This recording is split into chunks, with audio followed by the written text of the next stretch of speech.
2 साल से भी ज्यादा चले इस युद्ध के बाद हमास ने आखिरकार आखिरी बचे 20 जीवित बंधकों को रिहा कर दिया है, एक बड़े युद्ध विराम समझौते के तहत। लेकिन उम्मीद के इस पल के साथ कई जटिलताएं भी जुड़ी हैं। कैदियों की अदला बदली, पुनर्निर्माण की चुनौतियां और शक्ति संघर्ष। आज हम समझेंगे कि इस रिहाई का गाजा, इजराइल और पूरे संघर्ष के भविष्य पर क्या असर पड़ेगा।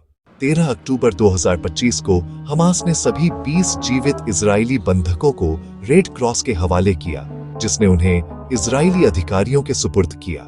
ये प्रक्रिया 2 चरणों में पूरी हुई और सभी का चिकित्सकीय परीक्षण किया गया। समझौते के तहत हमास ने 28 मृत बंधकों के शव भी इजराइल को लौटाने पर सहमति जताई। यह रिहाई 2023 के अक्टूबर में शुरू हुए 2 साल पुराने युद्ध को समाप्त करने के लिए हुए युद्ध विराम समझौते का हिस्सा है। हमास के दक्षिणी इजराइल पर हमले के जवाब में इजराइल ने बड़े पैमाने पर सैन्य अभियान चलाया, जिसमें हजारों लोगों की जान गई और गाजा का एक बड़ा हिस्सा तबाह हो गया। समझौते के तहत दोनों पक्षों ने कुछ प्रमुख कदम उठाने का वादा किया है। इजराइल सैकड़ों फिलिस्तीनी कैदियों को रिहा करेगा, जिनमें सजायाफ्ता और बिना मुकदमे के बंद लोग शामिल हैं। गाजा में मानवीय सहायता के लिए नए मार्ग खोले जाएंगे और राहत ट्रक प्रवेश करेंगे। लेकिन कुछ सवाल अब भी बाकी है। गाजा पर शासन कौन करेगा? क्या हमास अपने हथियार छोड़ेगा? और क्या इजराइल अपनी सेना पूरी तरह हटाएगा? बंधकों की रिहाई के बाद इजराइल में खुशी की लहर दौड़ गई। तेल अवीव के हॉस्टेज स्क्वायर पर हजारों लोगों ने जश्न मनाया। प्रधानमंत्री और सुरक्षा अधिकारियों ने इसे दबाव और कूटनीति की जीत बताया। लेकिन कई नागरिक यह मांग कर रहे हैं कि गाजा से सेना की पूरी वापसी हो, सिर्फ बंधक रिहाई नहीं। हमास ने बंधकों को छोड़ने के साथ ही विजय का प्रतीकात्मक प्रदर्शन किया। लड़ाकों को सड़कों पर उतारा गया और संगठन ने इसे झुकना नहीं बल्कि रणनीतिक जीत बताया। गाजा के आम लोगों के लिए यह राहत का पल है, लेकिन साथ ही यह डर भी है, क्या यह शांति टिक पाएगी? इस समझौते में अमेरिका, मिस्र और कतर की प्रमुख भूमिका रही।